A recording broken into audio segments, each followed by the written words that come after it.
G Kannada news ವರದಿಗೆ ಎಚ್ಚೆತ್ತ ವಿಜಯನಗರದ ಜನತೆ.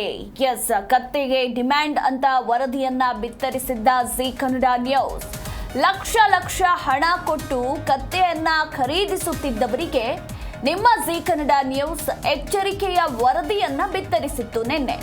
ಇನ್ನು ಜಿ ವರದಿ ಎಚ್ಚರಿಕೆಯಿಂದ ಜಿಲ್ಲೆಯ ಹಲವು ರೈತರು ಎಚ್ಚೆತ್ತುಕೊಂಡಿದ್ದಾರೆ. ಜಿ ಕನ್ನಡ ನ್ಯೂಸ್ನ ಬಿಗ್ ಇಂಪ್ಯಾಕ್ಟ್ ಬಳಿಕ ಎಚ್ಚೆತ್ತುಕೊಂಡ ವಿಜಯನಗರ ಜನರು Jenny milk company head office ಅನ್ನ ಈಗ ಸದ್ಯಕ್ಕೆ ತಾತ್ಕಾಲಿಕವಾಗಿ ಕ್ಲೋಸ್ ಕೂಡ ಮಾಡಲಾಗಿದೆ. ರೈತರಿಗೆ ದೋಖಾ ಆಗದಂತೆ ಡಿಸಿ ಎಂಎಸ್ ದಿವಾಕರ್ ಕ್ರಮವನ್ನ ತೆಗೆದುಕೊಂಡಿದ್ದಾರೆ. ಟ್ರೇಡಿಂಗ್ ಕಂಪನಿ ಲೈಸೆನ್ಸ್ ಪಡೆಯದ ಹಿನ್ನೆಲೆ ಸದ್ಯಕ್ಕೆ ಕಂಪನಿಯನ್ನ ಬಂದ್ ಮಾಡಲಾಗಿದೆ. ನಗರಾಭಿವೃದ್ಧಿ ಕೋಶಾಧಿಕಾರಿ ಮನೋಹರ್, ಹೊಸಪೇಟೆ ನಗರಸಭೆ ಪೌರಾಯುಕ್ತ ಚಂದ್ರಪ್ಪ ನೇತೃತ್ವದಲ್ಲಿ ಕ್ಲೋಸ್ ಮಾಡಿಸಿದ ಅಧಿಕಾರಿಗಳು. ಅಂದ್ರೆ ರೈತರಿಂದ 3 ಲಕ್ಷ ಹಣ ಪಡೆದು ಕತ್ತೆಯನ್ನ ನೀಡಿ ಕತ್ತೆ ಹಾಲನ್ನ ಈ ಜೆನ್ನಿ ಮಿಲ್ಕ್ ಕಂಪನಿ ಖರೀದಿಸ್ತಾ ಇತ್ತು. 1 ಲೀಟರ್ ಹಾಲಿಗೆ ಬರೋಬ್ಬರಿ 2,300 ರೂಪಾಯಿ ನೀಡಿ ಹಾಲನ್ನ ಖರೀದಿಸ್ತಾ ಇತ್ತು ಈ ಜೆನ್ನಿ ಕಂಪನಿ. ಈ ಕಂಪನಿ ಮೂಲತಃ ಆಂಧ್ರ ಮೂಲದ ಅನಂತಪುರದ ಕಂಪನಿ. ಕಳೆದ 3 ತಿಂಗಳಿನಿಂದ ಕರ್ನಾಟಕದಲ್ಲಿ ನಾನಾ ಭಾಗಗಳಲ್ಲಿಯೂ ಕೂಡ ಈ ಜೆನ್ನಿ ಕಂಪನಿ ಕಾರ್ಯವನ್ನ ನಿರ್ವಹಿಸ್ತಾ ಇದೆ. ವಿಜಯನಗರ ಜಿಲ್ಲೆಯ ಹೊಸಪೇಟೆ ನಗರದಲ್ಲಿರುವಂತಹ ಈ ಒಂದು ಜೆನ್ನಿ ಕಂಪನಿ ಹೆಡ್ ಆಫೀಸ್ ಅನ್ನ ಈಗ ತಾತ್ಕಾಲಿಕವಾಗಿ ಕ್ಲೋಸ್ ಕೂಡ ಮಾಡಲಾಗಿದೆ. ಜಿ ಕನ್ನಡ ನ್ಯೂಸ್ನ ಬಿಗ್ ಇಂಪ್ಯಾಕ್ಟ್ ಸ್ಟೋರಿ ಇದು. ತೀರ್ಮಾನ ಜಿಲ್ಲಾಧಿಕಾರಿಗಳು ತಂದರು. ಆ ನಂತರ ನಿಮ್ಮದು ವ್ಯವಹಾರ ಮಾಡ್ತೀವಿ.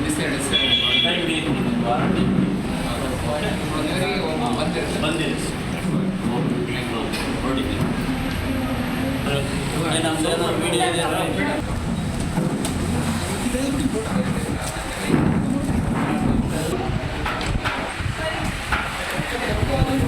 ನೋಡಿದ್ದು ಏನಾದರೂ ಪೆರಿಷಬಲ್ ಹಾನಿ ಆಗತಕ್ಕಂಥ ವಸ್ತುಗಳಿದ್ರೆ ಈಗಲೇ ಇಟ್ಕೊಂಡ್ಬಿಟ್ಟು ಇಲ್ಲಿ ಕತ್ತೆ ಸಾಕಣೆ ಮಾಡಿದ್ದಾರೆ ರಮೇಶ್ ಅವರು. ಅದು ನಾವು ನೋಡಲಿಕ್ಕೆ ಬಂದಿದ್ದೀವಿ. ನಾವು ಮಾಡ್ಬೇಕಂತಂದಿದ್ದೀವಿ. ನಾವು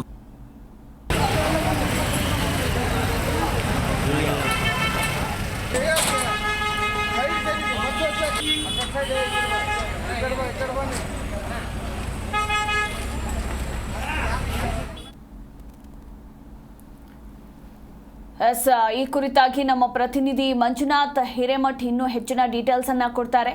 ಮಂಜುನಾಥ್, ಸದ್ಯ ತಾತ್ಕಾಲಿಕವಾಗಿ Jenny milk company head office ಅನ್ನ ಕ್ಲೋಸ್ ಕೂಡ ಮಾಡಲಾಗಿದೆ. ಈ ಕುರಿತಾಗಿ ನಿರಂತರವಾಗಿ ಜಿ ಕನ್ನಡ ನ್ಯೂಸ್ ಸುದ್ದಿಯನ್ನ ಕೂಡ ಬಿತ್ತರಿಸ್ತಾ ಇತ್ತು. ಟ್ರೇಡ್ ಲೈಸೆನ್ಸ್ ಇಲ್ಲದ ಕಂಪನಿ ಇದು ಅಂತ ಜನರಿಗೆ ಎಚ್ಚರಿಕೆಯನ್ನ ಕೂಡ ನೀಡ್ತಾ ಇತ್ತು. ಈ ಬಗ್ಗೆ ಹೆಚ್ಚಿನ ಡೀಟೇಲ್ಸ್. ಜಿ ಕನ್ನಡ ನ್ಯೂಸ್ ನ ಬಿಗ್ ಇಂಪ್ಯಾಕ್ಟ್ ಅಂತಾನೆ ಹೇಳ್ಬೇಕು. ಯಾಕಂತ ಹೇಳಿದ್ರೆ ನಿನ್ನೆ ತಾನೇ ಜಿಲ್ಲಾಧಿಕಾರಿಗಳು ಇದರ ಸತ್ಯಾಸತ್ಯತೆಗಳನ್ನ ಪರಿಶೀಲನೆ ಕೂಡ ಮಾಡಿದ್ರು. ನಂತರ ಜಿಲ್ಲಾಧಿಕಾರಿಗಳ ಆದೇಶದಂತೆ ನಗರಸಭೆ ಅಧಿಕಾರಿ ವರ್ಗ ಸೇರ್ಬಿಟ್ಟು ಜೆನ್ನಿ ಮಿಲ್ಕ್ ಕಂಪನಿ ಏನಿದೆ ಆ ಕಚೇರಿಯನ್ನ ಕ್ಲೋಸ್ ಮಾಡಿಸ್ತಾರೆ. ಕ್ಲೋಸ್ ಮಾಡಿಸಿದ ನಂತರ ಅಲ್ಲಿ ಗಮನಿಸಬೇಕಾಗುತ್ತೆ, ವಿಜುವಲ್ಸ್ ಅಲ್ಲಿ ಫ್ಲೋ ಆಗ್ತಾ ಇದೆ. ಅಲ್ಲಿ ನೂರಾರು ರೈತರು ಕೂಡ ಆ ಕತ್ತೆಗಳನ್ನ ಖರೀದಿಗೆ ಅಂತ ಬಂದಿದ್ರು. ಬಂದಂತ ಸಂದರ್ಭದಲ್ಲಿ ನಿರಾಶೆಯಿಂದ ಆಪ್ ಮೋರೆ ಹಾಕೊಂಡು ಹೋಗ್ತಾ ಇರ್ತಕ್ಕಂಥ ದೃಶ್ಯ ಕೂಡ ಇದೆ. ಹೀಗಾಗಿ ಇದು ಜಿ ಕನ್ನಡ ನ್ಯೂಸ್ ನ ಬಹುದೊಡ್ಡ ಇಂಪ್ಯಾಕ್ಟ್ ಅಂತಾನೆ ಹೇಳ್ಬೇಕು. ಹೀಗಾಗಿ ಈಗ ಸದ್ಯ ಏನದು ಜೆನ್ನಿ ಮಿಲ್ಕ್ ಕಂಪನಿ ಕ್ಲೋಸ್ ಆಗಿದೆ ಸದ್ಯಕ್ಕೆ. ಹಾಗಾಗಿ ಕ್ಲೋಸ್ ಆದ ನಂತರ ಕೂಡ ಬಹಳಷ್ಟು ರೈತರು ಕೂಡ ಆತಂಕದಲ್ಲಿದ್ದಾರೆ. ಯಾಕಂದ್ರೆ ಆ ಕಂಪನಿಯಿಂದ ಕತ್ತೆಗಳನ್ನ ಖರೀದಿ ಮಾಡಿದ್ದಾರೆ. ಈಗ ನಂತರ ಅವರ ಭವಿಷ್ಯ ಏನು? 3 ಲಕ್ಷ ಕೊಟ್ಟು 3 ಕತ್ತೆಗಳನ್ನ ಖರೀದಿ ಮಾಡಿ ನಂತರ ಅವ್ರ ಬದುಕು ಹೇಗೆ ಅನ್ನುವಂಥದ್ದು ಕೂಡ ಯಕ್ಷ ಪ್ರಶ್ನೆಯಾಗಿ ಉಳ್ಕೊಂಡಿದೆ. ಸದ್ಯ ಟ್ರೇಡ್ ಲೈಸೆನ್ಸ್ ಅನ್ನ ನಾವು ತೆಗೆದುಕೊಂಡು ನಂತರ ಮತ್ತೆ ಈ ಒಂದು ವ್ಯಾಪಾರವನ್ನ ಸ್ಟಾರ್ಟ್ ಮಾಡ್ತೇವೆ, ಅಂದ್ರೆ ಬಿಸ್ನೆಸ್ ಸ್ಟಾರ್ಟ್ ಮಾಡ್ತೇವೆ ಅಂತ ಹೇಳ್ತಾರೆ. ಅದು ಎಷ್ಟರ ಮಟ್ಟಿಗೆ ಸ್ಟಾರ್ಟ್ ಆಗುತ್ತೆ ಅನ್ನುವಂಥದ್ದು ಕೂಡ ಕಾದ್ ನೋಡ್ಬೇಕಾಗುತ್ತೆ. Madhu, yes, thank you Manjunath Hiremath ನಿಮ್ಮೆಲ್ಲ ಮಾಹಿತಿಗಾಗಿ.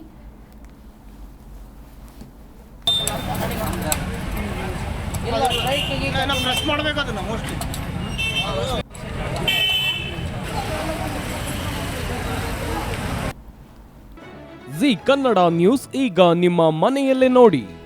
ಎಲ್ಲ ಕೇಬಲ್ಗಳಲ್ಲಿ ಈಗ ಲಭ್ಯ.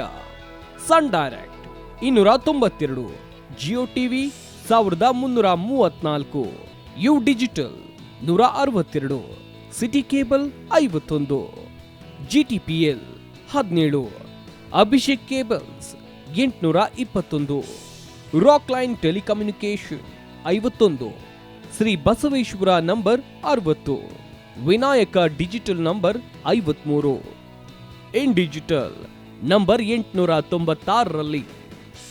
ನಿಮ್ಮಿಸ್ತದ ಜಿ ಕನ್ನಡ ನ್ಯೂಸ್ ನೋಡಿ ಆನಂದಿಸಿ.